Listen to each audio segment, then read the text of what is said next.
This is Laura Summer, the original Janine Melnitz on The Real Ghostbusters, and you're listening to the Frog Brothers Podcast. Hello, and welcome to the Frog Brothers Podcast, Front Row Video Reviews. Tonight we are talking about the hot new release from Sony Pictures, Spider-Man: No Way Home. So this movie dropped last week, and we are covering it now. We both went and saw it Friday at noon because we didn't want to get fucking spoiled. Couldn't see it Thursday night, so yeah, we went and saw it early. Oh. Willem Dafoe. exactly. I like Willem Dafoe. Sacrificed! Speaking of, let's just get that right out of the way. Willem Dafoe is fucking gold in this movie. Yeah, He's amazing. He's on point. I'm glad he came back. This movie, though, is pretty excellent.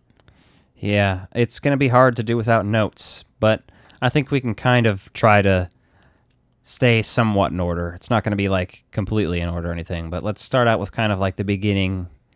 Well, the beginning picks up right where Yeah, Far From Home left off, right? You kind of see everything's going on. Like, Peter's life is in fucking turmoil. Like, you see him trying to run from the media. it feels like Back to the Future. It does. It's so well done like that, too. Because it's like that, and it picks up and goes into a weirder, even crazier adventure. Because it's like Back to the Future, goes into the past, which you already know what's in the past. You don't know what's in the future. So it's like once they go to the future, it's a whole thing. This is the multiverse, so it's like another whole thing.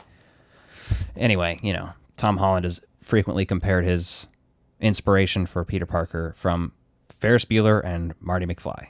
Well, just that innocence and optimism, I think, really shows through in the way he plays Peter Parker. Yeah.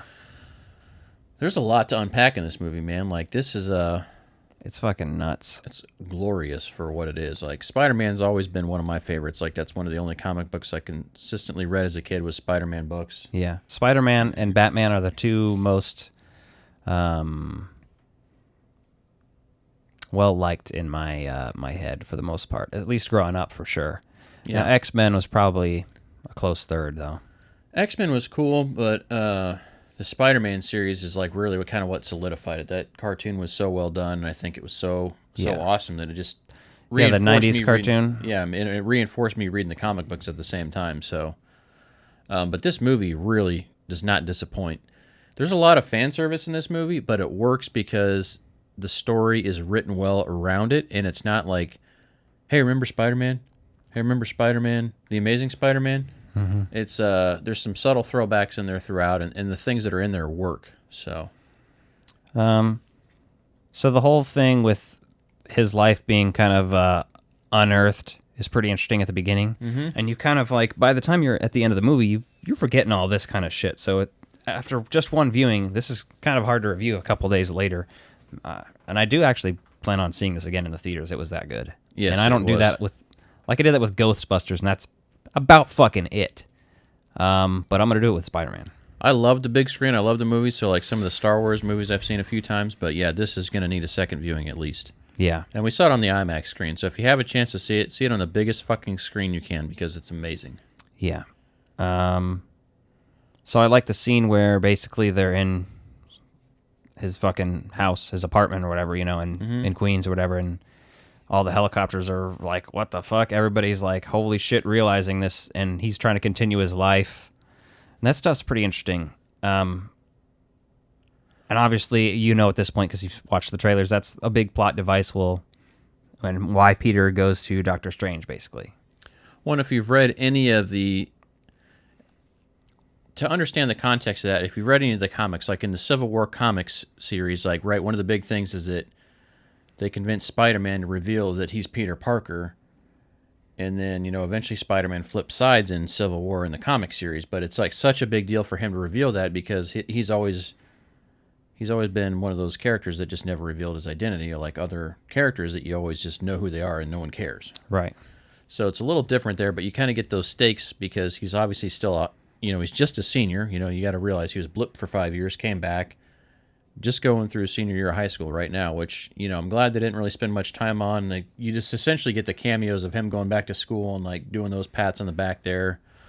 And that was all fun. Kind of shows you just kind of where they're at. And this movie is a long movie, but it's not so long, but the pacing is really well done with like getting through stuff. It doesn't fucking drag anything out longer than it needs to be. Yeah. I think that's what works so well for me. I never got a point where I was like, okay, get to it.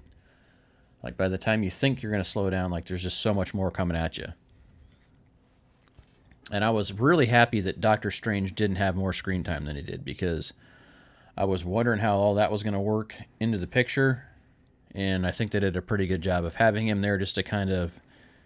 Well, you know, Peter fucking bested Doctor Strange, too, and, like, Yeah. fucking got him locked in his own fucking shit existence. Yeah, that was pretty cool. That was, yeah, kind of crazy.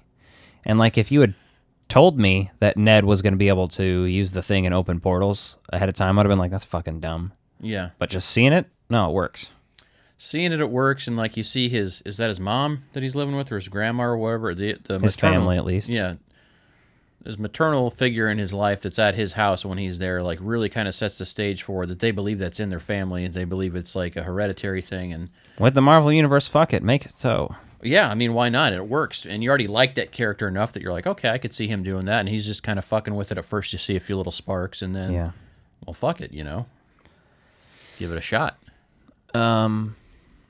So he does this spell with Doctor Strange, and it kind of, he ends up being like, well, you know, basically, I don't want everybody to forget who I am. I need Aunt May, and I need MJ, and I need Ned to all fucking know who I am, and Happy. Yeah, he starts adding people one by one, pisses off Doctor Strange, fucks things up.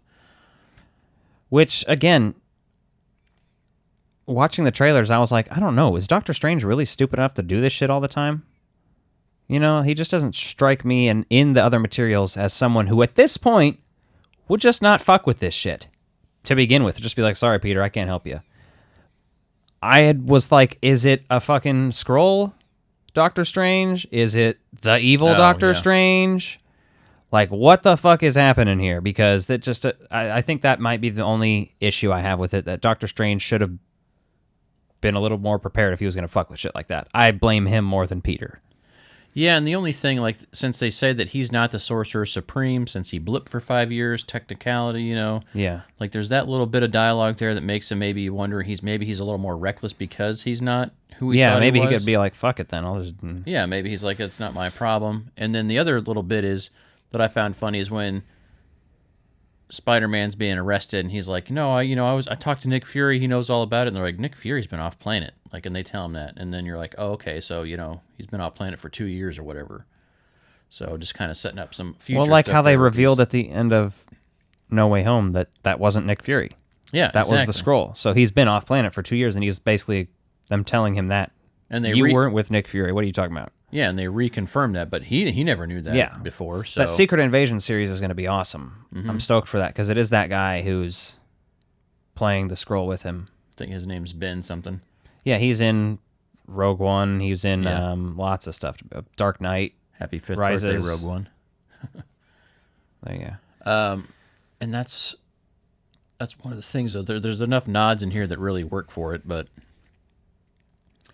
obviously you got to get through all this bullshit, and then Peter's basically found out that they're not getting into MIT yep, because of his identity and them being associated with him. They're like, nah, Yeah, nobody approves them. There's a whole Yep. montage about that so kind of thing. MJ and Ned are kind of seeing that, and like you see the little ice cream / coffee shop she works at, and you see like her dealing with bullshit there. Yeah, well, what I was getting to is Peter basically decides to go fucking find the woman. Before she flies out. Yep. Yeah, and he goes, this is where you start to recognize, all right, he's in that suit I've seen from the trailers. Yep. He's gone a bridge, there's Doc Ock's cars. going to come out here any second. Yeah, and of course he does.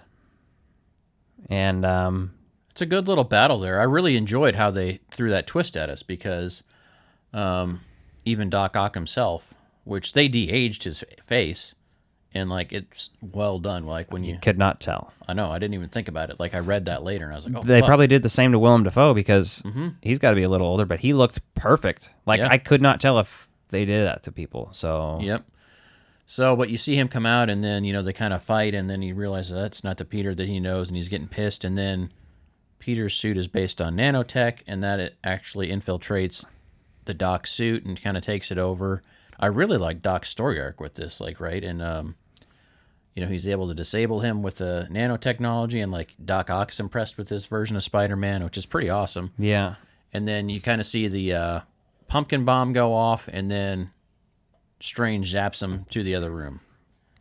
And then kind of brings you up to speed with what's going on, because you're like, holy shit.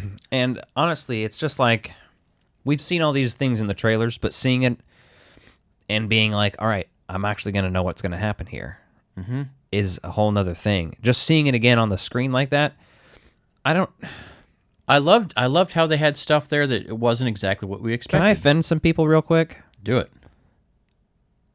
This is a better movie than Ghostbusters Afterlife, 100%. There is no arguing with that. Even if you like Ghostbusters Afterlife more, that's different. I'm saying as a film, this one fucking nailed it on the fucking head. And you know what? It might even have more fan service, but they did it better. They did it better. I did it my way. They did it Sony's way. They're both Sony movies, but my thing is... No, I get what you're saying, because in Afterlife, the fan service is very much in your face. There's a lot of fan service in here, but it's very subtle, and it carries the story in ways that it's needed. It's also... It's justified. You're not taking something that is a throwaway line from the first movie and making it a big important thing in this one. Yeah, and there are references to stupid small things, like Peter Parker's back. Mm-hmm. That reference where Toby and Andrew are talking about, oh, hey, you have a back thing too? Like, yeah. I'm sure that throws back to an Andrew Garfield reference. I haven't watched those movies in forever. Mm-hmm. But it makes me want to go back and watch them. That's how good this one is. I know. That's it's kind of like how WandaVision makes Avengers 2, Age of Ultron, a lot better. Yes, that takes it to the next level, really, doesn't it? Yeah. Marvel's good at going back and being like, you remember that other thing? Well, now it's even better, bitch. Yeah. So, no, this really carries... and once you start seeing the other Spider-Man come in, like, that's when it really starts to make sense. Well, yeah, because in the trailer, you get a lot of Doc Ock. Because they're like, all right, we're going to give you a little bit here, just a taste. But you're not sure... Like by the end of the trailer, you're like, all right, well, that's Lizard, so Lizard's there. That's Sandman. Green Goblin. Mm-hmm. We're starting to wonder, is there a Sinister Six situation going to happen here? There's 5 of them. Yep. Doesn't matter.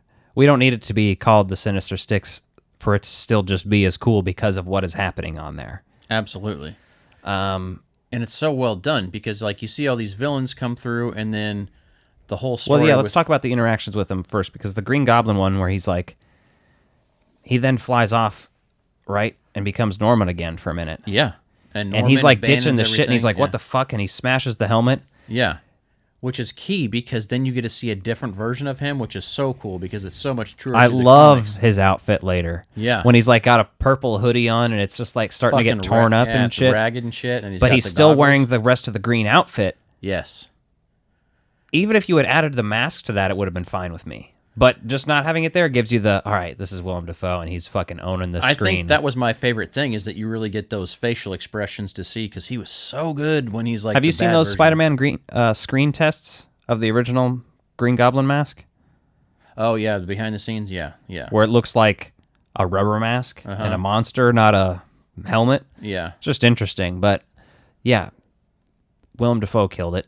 And I love that second outfit, and just the glider again is cool. Well, the story arc for May around here is so interesting because it gives you like that whole like, yeah, we've all seen Uncle Ben die, right? And then you get this that's just different, right? You know, we're gonna see. Well, yeah, at this point he's corralled all the villains at his place. Well, before that he traps Doctor Strange.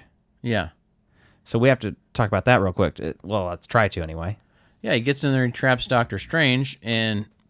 Because Doctor Strange is like, all right, all these other villains and people in here, you gotta capture them and then send them back to where they go.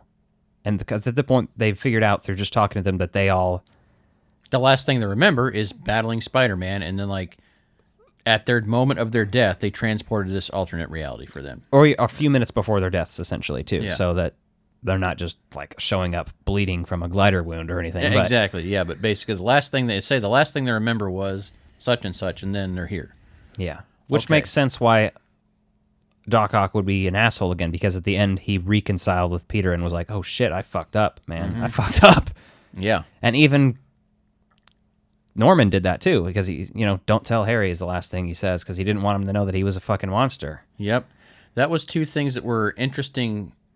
And I'm sorry we can't compare this as much to the Amazing Spider-Man movies. I've watched them both at least. I've seen the first one a couple times. I've seen the second one maybe once. Yeah, I've only seen the second one time. The first... I rewatched a couple scenes from it in anticipation of this, but only because I felt like things were going to happen, and they did, so we'll get there. There was things that were done in this, I think, to really... and it's fan service to just give you like those more classic style costumes, but it works so well because they did such a good job of kind of keeping a little bit of what you know and kind of going from there. Like, yeah, I didn't really give a shit about Electro's design in The Amazing Spider-Man 2. But in this, like when he kind of comes back, it's more of the traditional, but it's not so traditional. Like there's certain elements of it that are there that really they're good make at it doing feel that right. for the most part. Vultures in Homecoming was pretty fucking good, and again, one of my favorite MCU villains. Mm-hmm. God, Spider-Man just has the best villains. What are you gonna do, man? Well, and seeing Doc Ock be like, registered as immobile and basically useless, and so like he's just there being a kind of a smartass, and then you see Peter's going to go there and help him, right? Because after Aunt May helps him get the Green Goblin, right?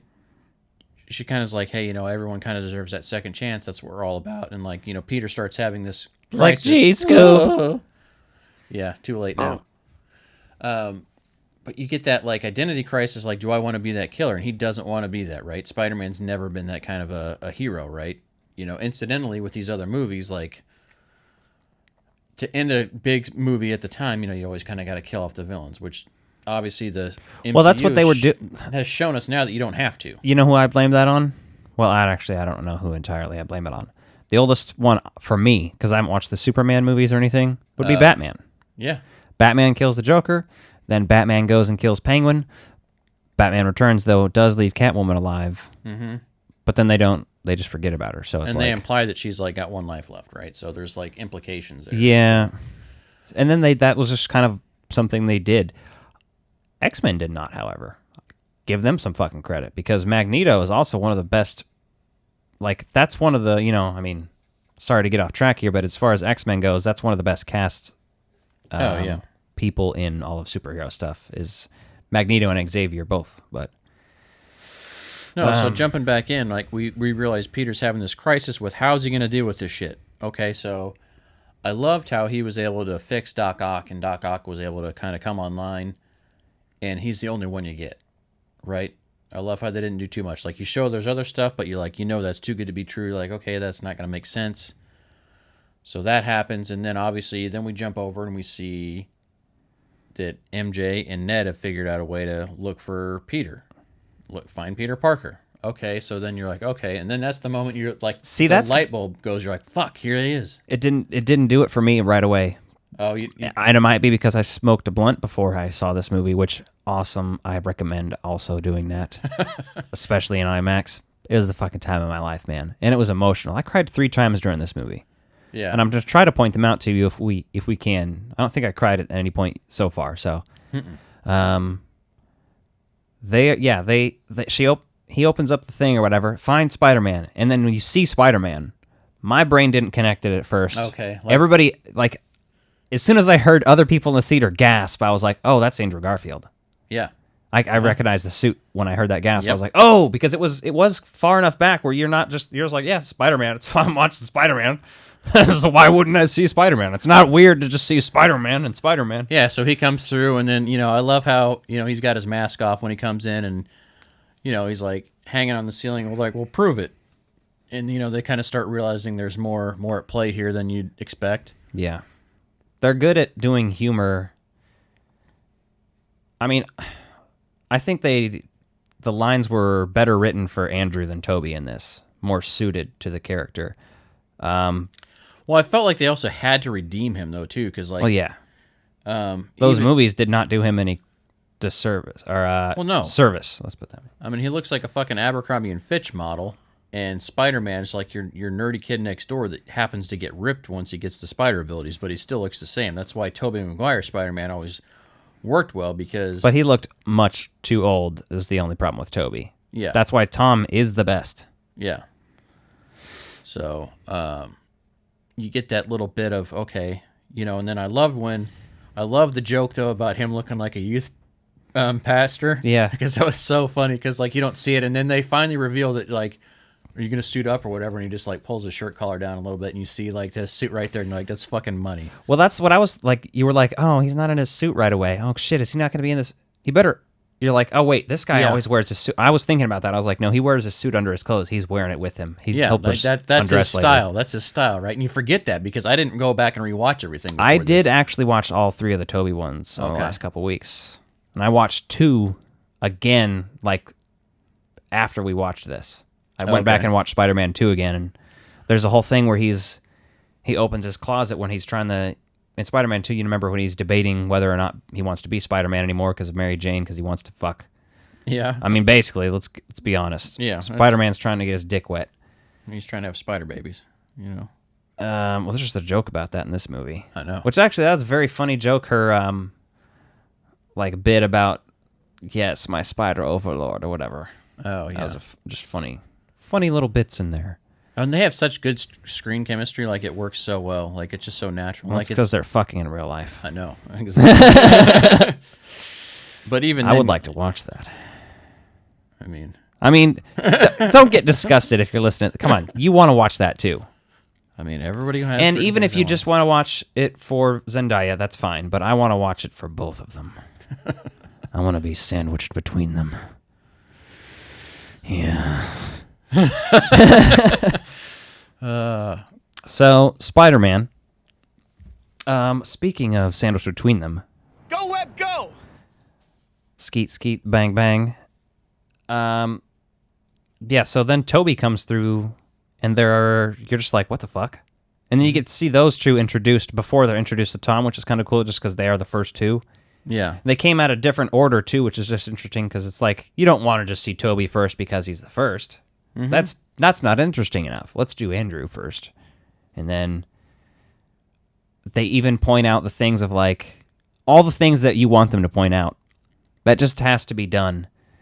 Like Toby's web shooters. Mm-hmm. Yeah. And you guys don't make that on your own? And they're like, what the fuck? Can we talk about that, though? Yeah, they're all fascinated. He's like, I don't want to talk about that. That's weird. It's like, so where's that come from? And it's like a whole jizz joke, basically at that point, which is hilarious because it's a family movie. Go Web, go! I mean, that was a great introduction for those characters coming in and kind of seeing them again and like having them interact because you're just going back to like Into the Spider-Verse, right? And you're like, okay, so how are we doing this live action? Which is great. I loved it. I love seeing those come back in. And yeah, all the scenes with 3 different Spider-Men and their different outfits swinging around and shit. And you're like, you're able to recognize which one's which because you know the outfits in the movies and they matched it very well.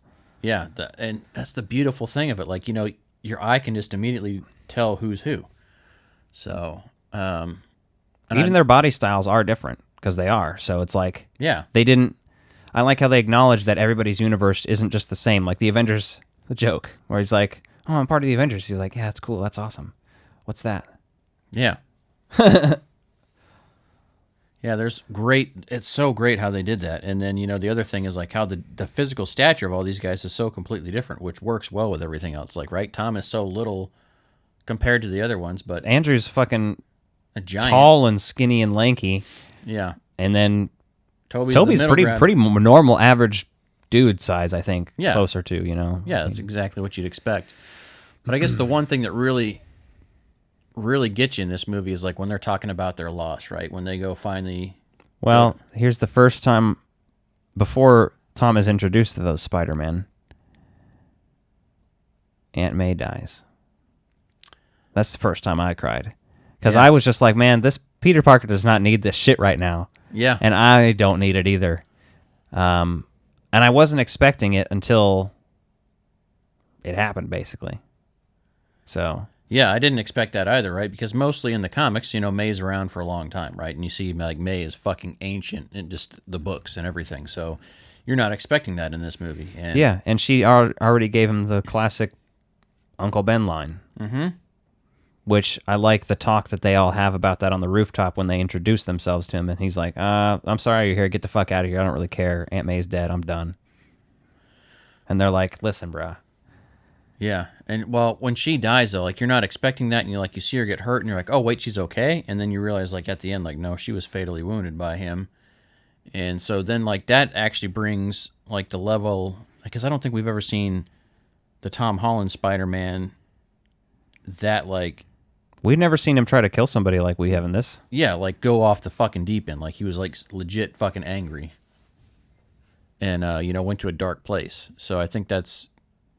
The other Spider-Men have been there, right? And so, you see May die, and like that's pretty emotional there because that's like the first thing you're like, okay, not expecting that. But then when you hear them all talk about their loss, like that's when you're like fucking tearing up because basically he's like, mine was Gwen. I couldn't save her, right? And she dies, and you're like, yeah, that was a huge fucking part of that movie was her going, and clearly absent from this version of the MCU. I rewatched that scene of like the night before we actually saw the theater of that. So then when he goes in later and saves MJ after MCU Peter is hit by the glider trying to save her. Yeah.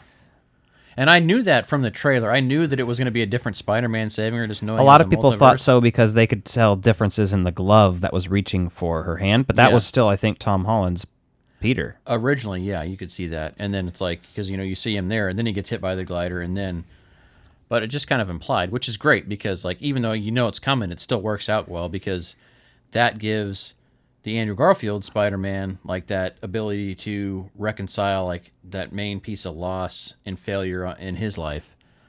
And so that works out really well. And then you get to hear, obviously, Tobey Maguire's Spider-Man go into the detail about going and killing the guy that killed Uncle Ben and that bit.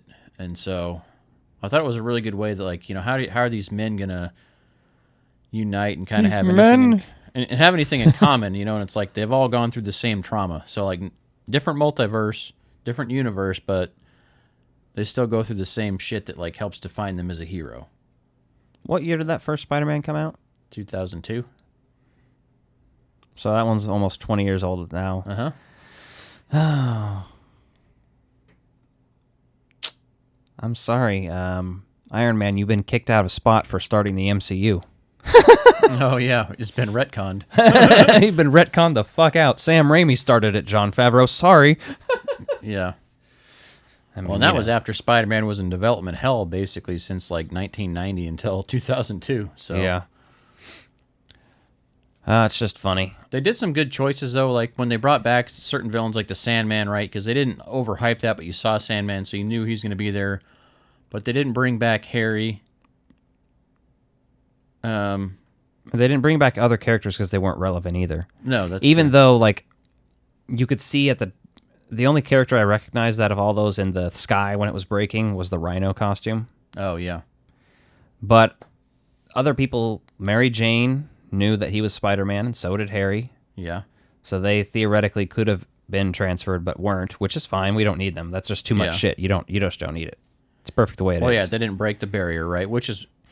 It works just to kind of go but by the other Spider-Man and some of the villains were brought in, so you could have, if you wanted to, it would have been easy to bring them in. But again, once they're there, there's no purpose for them. Mm-hmm. We don't need them.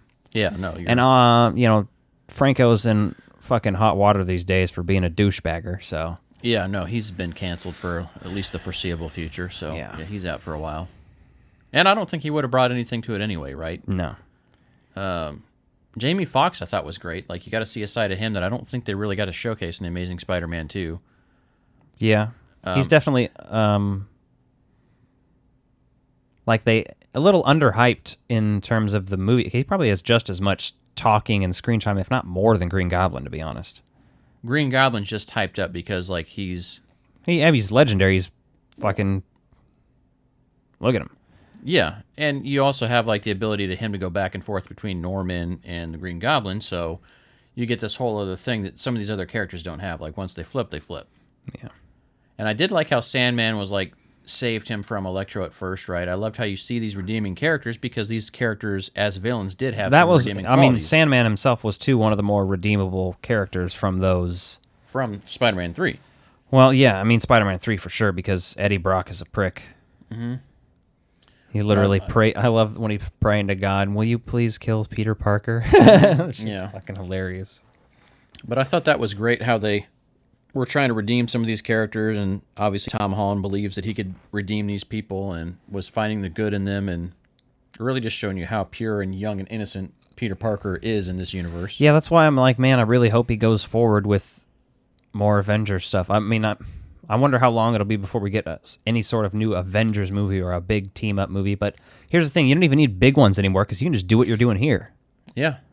Even though this is, like, I get it, this is a big team-up movie. But I mean within the other MCU characters specifically. And you do have Doctor Strange is what I'm saying. You just threw him in here and wrote around all of the things you have and all those characters. So you have Happy, who originated in Iron Man. You have the Spider-Man people from all the... Like, it's fucking crazy how many different characters from different things are shoved into this motherfucker and how well it works. And none of it feels stuffed, right? I mean, there's always been like that thing where, like, in sequelitis, you get too many villains in there, so the villains start to suck. And like this one, part of it is because we already know these villains, and part of it is because they have some redeeming qualities. But each of these villains is, like, well developed, and we get enough of them to understand, like, hey, here's where they're going. Like, I loved how... They're not one-sided at all. That's the big thing about some of those characters, too. Like... They're either boring or they don't get enough screen time sometimes in their original context. Yeah, and like once Doc Ock like was cured basically by the broken microchip, when we realized that, like I knew he was going to come back later at the end and like kind of save the day. And it was great to see that because like he kind of starts to redeem himself at the end of Spider-Man 2, right? You kind of get that character redemption, like, oh, he realized his ways are wrong, and you get that here, and you get to see that like he's good. So it was an interesting way to bring these in that never felt boring or... I did expect Mysterio to return, though. Not going to lie. Just because it would have made sense for a sixth person if you wanted to go that route, even though they didn't team up necessarily at first and they were kind of split through the thing anyway. It doesn't really matter. They weren't getting together to kill Peter Parker like the Sinister Six do. Yeah. So... And I loved when the Spider-Men were talking about like all the villains they faced in their universe. Like, hey, I fought a purple guy on Earth and in space. And yeah. Like, what? I'm still hung up on the space piece. Yeah, exactly. Him just being like, space? Yeah, and he basically talks about how he fought an alien, which is basically Venom, Tobey Maguire. And then obviously... yeah, so you do get a reference to that. And Andrew Garfield like is basically like, I fought a guy in a rhino suit once. Yeah. Which is hilarious. Like, that was great. A mechanical rhino suit, Yeah. I think he says. Yeah. Which is very much like the Ultimate Spider-Man universe. Like, it's more of the mechanical robot suit. I remember the video game, even one of them. Yeah, and that's based on the Ultimate Spider-Man game, is like where it's more of the mechanical suit like that. Yeah. So that works out very well. And it was funny. And then, obviously, the fan service in here works because it's giving you the acknowledgement. And then the other piece was where they're naming the Spider-Man off like Spider-Man 2, Spider-Man 3. And Yeah. so, like, Andrew Garfield is number 3, and like when they finally settle on that, because they're confused about it at first, which is hilarious in itself, and then he settles on that, which is a very tongue-in-cheek thing because it's 95% of people are going to say that Andrew Garfield's their least favorite, and it's not. But it always goes back to like, who's the better Peter Parker, who's the better Spider-Man, who's the best overall. So there's so many ways to break that down. But either way, to see them all three team up and have their way of working together, I thought that was so brilliant. So rewarding to see on screen and see them working together because it was like, oh man, you made all these movies matter so much more than they used to just doing their own thing. Yeah. Yeah, you make me want to go buy the Amazing Spider-Man movies with this movie. Not those movies don't hold up on their own for me. But when you add this one in the context, I'm like, yeah, I kind of want to watch those and have them in my collection for the MCU now. It does. It really you're able to take movies that are That's old. fucking marketing genius there. They're like, we can Yes. get people to spend money on old movies. Yeah, if you haven't seen the first 3 Spider-Man movies, you know what? If you hadn't seen those, everyone's watching those now to understand it. And it makes you wonder, like, could we see some other Spider-Man movies of just these two again on their own? Well, that's what a lot of people have been talking about now because Sam Raimi's directing another superhero movie, so it's like, why the fuck not? And Sam Raimi, I think he was still up for it, but it's been removed enough now. Like, what does a middle-aged Spider-Man look like, right? What That's does the thing that is, look like? If we're going to get just one, I'd rather it be Toby. Yeah, But that's because I'm biased. sure, me too. I loved Andrews in this, and believe me, I'm kind of like at the point where I'm like, I actually kind of want to see another Andrew Garfield Spider-Man movie, but I'd just rather pick up with the other one because it's been longer, so it'd be more interesting in that aspect. Well, yeah, it's a 20-year, since they started that, right? So what does that look like? Because to me, that was the most interesting piece is like... Because, I mean, he'd only be in he wouldn't even be 40 yet, really, his character, or he could be about 40. Yeah. So that'd be interesting. Yeah. And then obviously Strange gets released by Ned at the end. The one thing I will say though is that I loved about the new Green Goblin outfit was that in the trailers a lot of people are speculating that it was Ned, just because like you see the goggles and you don't realize like it's all dark shots, and people are like, oh, is Ned gonna become a bad guy? And you're like, well, there's no precedence to say no, but I was glad he didn't. Yeah, I mean, I just didn't. It didn't There was seem no to make any precedence sense. there. Yeah, it would. But- Unless he was an alternate universe Ned, it would make no literal sense. Yeah. And he's one of those characters. You could almost see them turning him into his own comic book to fit in the universe elsewhere as needed. I'm sure he's been written into the comics now. I don't Yeah. know that for a fact, but I bet he has. If he hasn't, then they will. I mean, they'd be dumb not to. May as well. Right, yeah, because you look at That's a breakout character. you look at people that are missing from the MCU, and it's all very strategic, right? MJ in our universe isn't named Mary Jane, right? It's not that cliche thing, right? You get that, which I love how they're able to distinguish those things and make all these universes different enough, but still interesting enough to have that concept work. And then the overall implications too, kind of once you see, Tobey Maguire Spider-Man doesn't die, but he's like injured pretty bad. Yeah, you almost think he's gonna die for a minute there, though. That's what's fucked up. And he's like, oh, it's not the first time I've been stabbed. And you're like, oh, okay. Yeah, that was funny though. And I did love the scene where they're all working together in the science lab, and she's like, there's like, no, there are two of them. Exactly. No, there are three of them. So, She was just, you know what she's thinking at that time, though, don't you? You know it. Do we even have to say what she's thinking at that point when she says there's three of you? Do you know? please. She wants to be covered in web fluid, That was, Bukkake style. Bukkake, actually, I know. I'm just being funny. yeah. Anyway, Mary Jane wants to have a foursome with the other three Spider-Men, which, sure, why not? Well, and then the other big redeeming character arc here, right, is that Tom Holland's Peter Parker Spider-Man is like finally gets to the point where he's not going to be as selfish as he was at the beginning. At the beginning, he was selfish because he didn't want to lose those relationships. That's what fucked us up. And then obviously his character arc here is that he just cares about the general good for other people instead, right? And we've seen other Spider-Men do that before, right? Yeah. Tobey Maguire is debating that. That's what his arc does that earlier, though, basically. Yeah, and we That's what Spider-Man 2 is, basically, his whole arc. Yeah. That's why these are the two best Spider-Man, because they are the most important kind of character arcs for him. And it completely resets the tone for what's to come, right? You see Peter's got to go live on his own. He makes his new suit that's more a very traditional old school Spider-Man suit, which is pretty cool.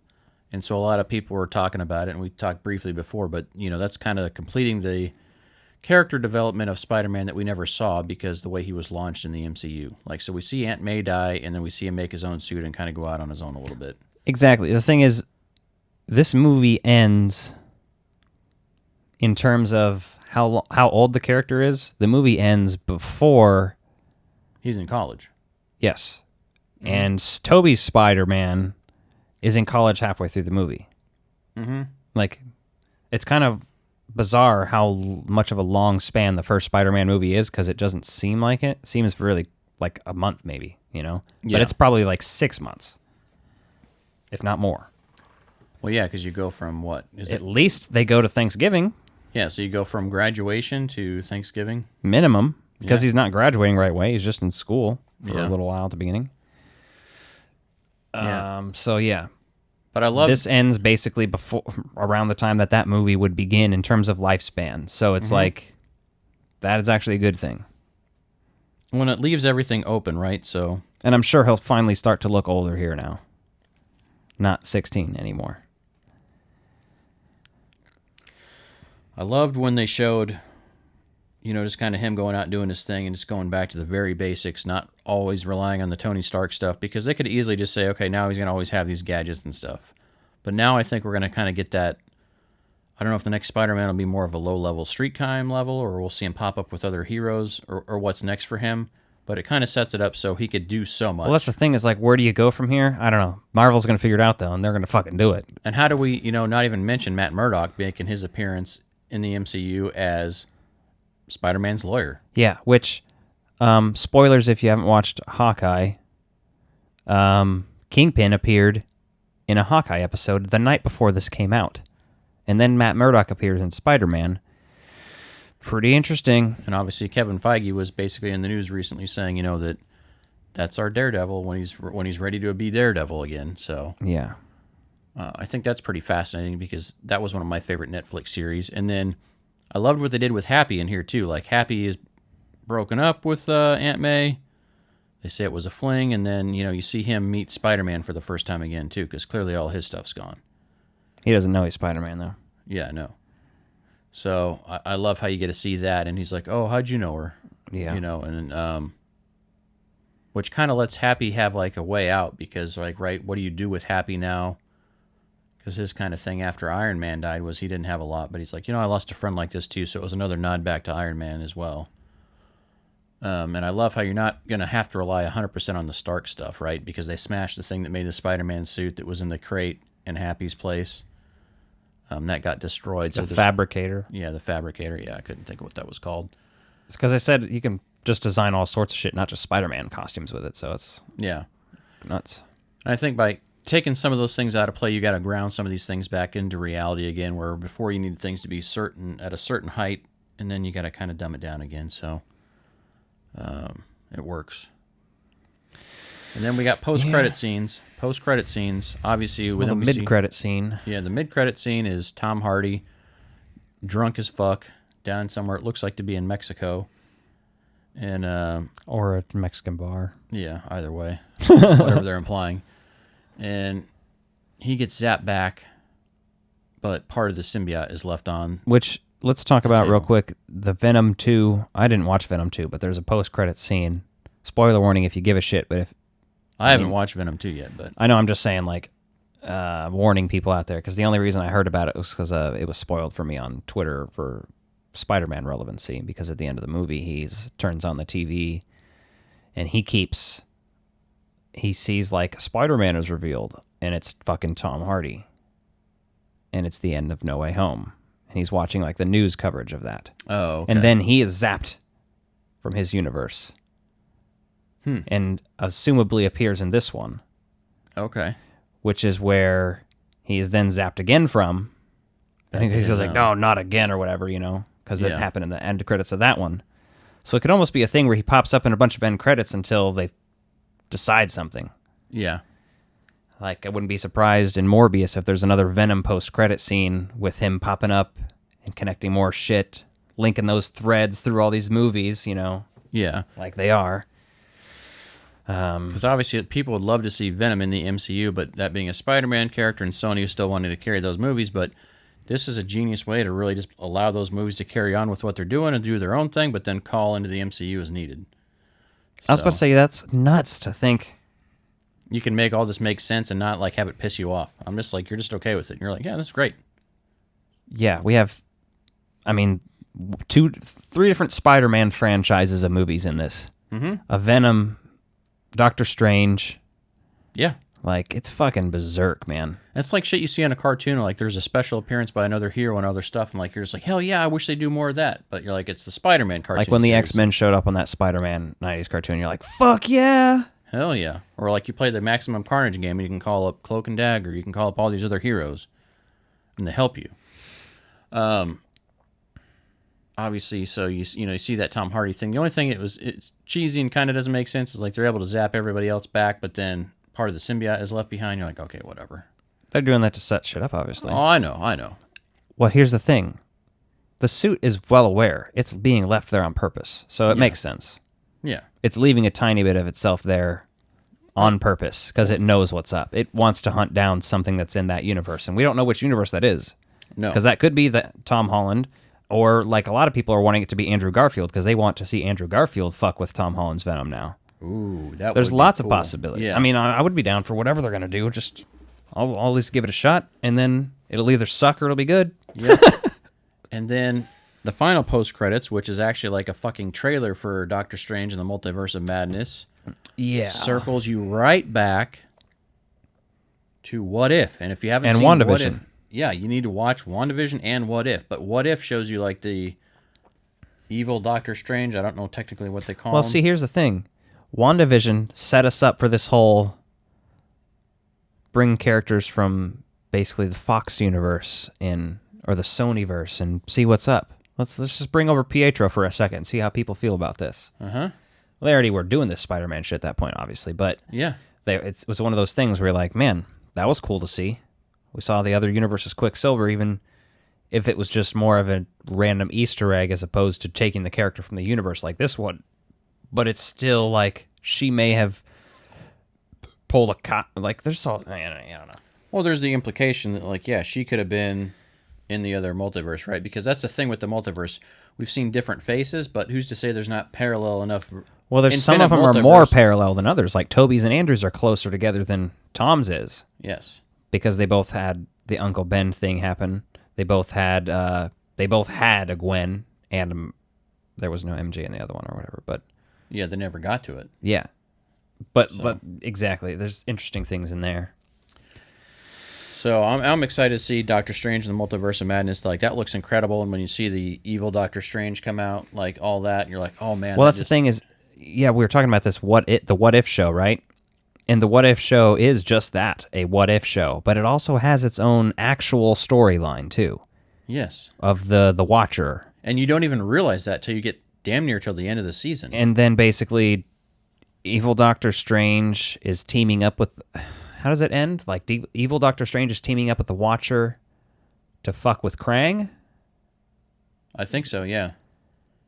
Which Krang is going to be in Ant-Man, the Quantum Mania. Like, this shit's getting crazy. Like, when we watched Endgame, everybody was like, and I was one of them, like, what?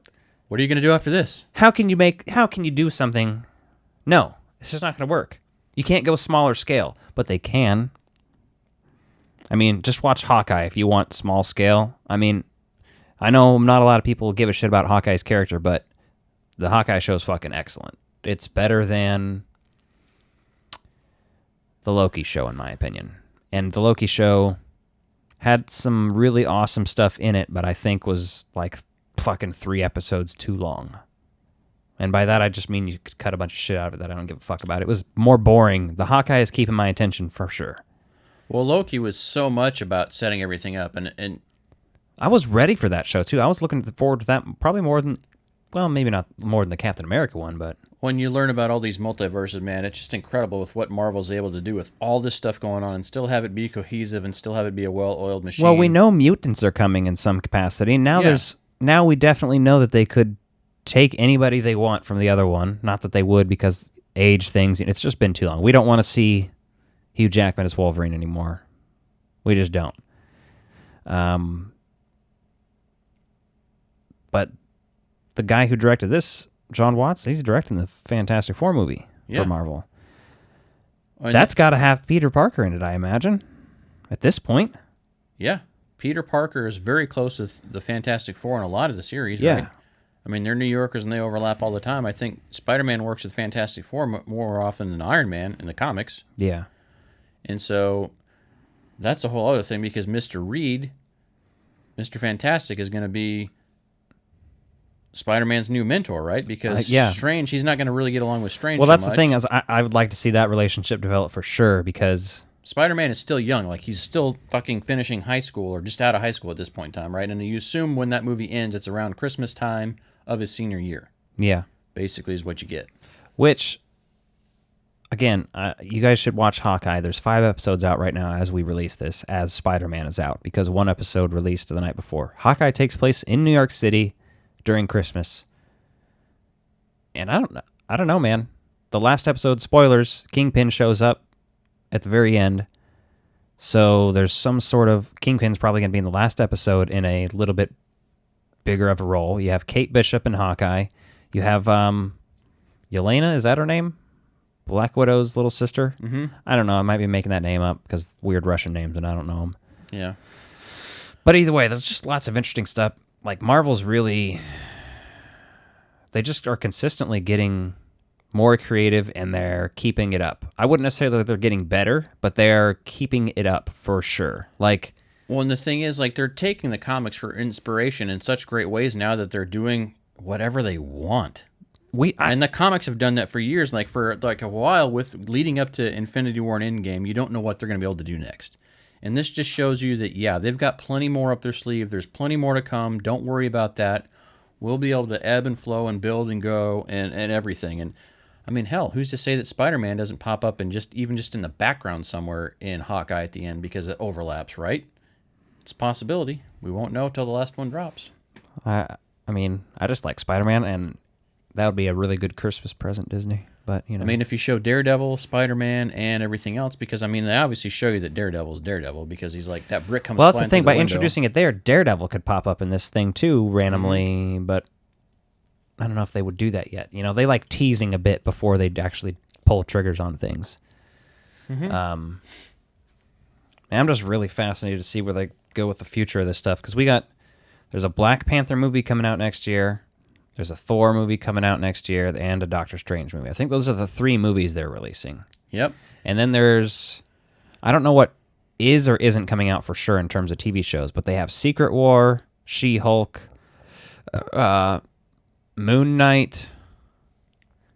There's at least a couple others I'm not thinking of. And hopefully maybe another season of Captain America or something, or if they're going to do a Captain America movie, I would be down for that too.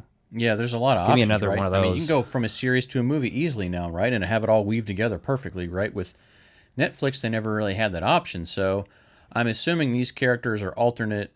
But, I mean, they implied that everything on the Netflix stuff happened in the MCU in general, just based on background stories and fan service in the background, right? You know, things you'll notice here and there, references, small references. But they could easily ignore that, and just because those actors did a great job, right? Yep. So, let us know what your thoughts on Spider-Man No Way Home were, because we fucking loved it. I'm going to have to see it again. Yeah. I mean, any movie that can make you cry damn near 3 or 4 times in there just through that different stuff is crazy. Yeah, I cried at Aunt May dying, and then I cried at Andrew Garfield catching, what's her face? And then MJ, yeah. I don't remember the third one, but one of them was just more like I teared up, you know. But I definitely cried twice during this movie. The one that got me, like the worst was like when they were all talking about their grief together on there, and Spider-Man's like, you don't understand. They're like, no, like, we understand. And like, Yeah. kind of give you that thing, right? Because everyone's like, no, you don't understand. But generally speaking, there's somebody that has been through some shit that will understand on a basic level. If anybody understands Peter Parker, it's alternate universe Peter Parker. Yeah, exactly. So that's a lot of fun. And you know that'll be crazy at conventions this year, is like people doing all 3 Spider-Man shoots and stuff. So, All right. Well, that's Spider-Man No Way Home. Like and subscribe if you haven't already, and we will see you soon.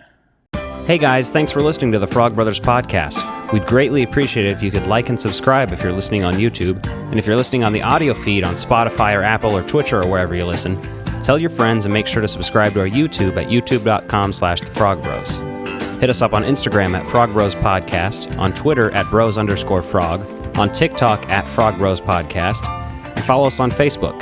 Join our Facebook group Frog Bros Video by searching just that, Frog Bros Video. Hit request to join and you'll be approved. We have shirts available, the link is in our Instagram bio and below in the description, and you can find stickers on Etsy at Frog Bros, all one word. Additionally, if you'd like to give us a call and leave a voicemail soon, our Patreon will be live and we'll be posting monthly responses and reactions to the voicemails. Dial 816-832-5388.